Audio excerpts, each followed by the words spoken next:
কিছু কিছু মানুষ আছে না, বলে আমি শুটকি খেতে পারি না, আমার তো শুটকি ভালোই লাগে না, আমি শুটকির গন্ধই শুকতে পারি না। তোমরা কারা ভাই? জীবনে ভালো কিছু খেতেই জানো না। এখন আমি তোমাদের শুটকির রেসিপি দেবো, ভালো করে শিখে নেবা। তারপর রান্না করে খেয়ে আমাকে থ্যাংক ইউ বলবা, ঠিক আছে? চলো এখন তোমাদের রান্না শেখাই। এই যে এরকম একটি ফ্রাইং প্যান নিয়ে তার মধ্যে তেল দিবা, শুকনো মরিচ দিবা, পেঁয়াজ রসুন সব কিছু দিয়ে দিবা। তারপর সব কিছুকে একদম নাড়াচাড়া করে ব্রাউন করে ভেজে নেবা। এই যে এরকম পেঁয়াজ রসুনগুলো এরকম ব্রাউন হয়ে গেলে তারপর একটু পানি দিয়ে শুকনো মশলাগুলো দিবা।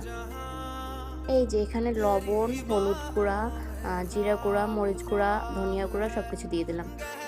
এখন এই মশলাটাকে না খুব ভালো করে কষিয়ে নিতে হবে।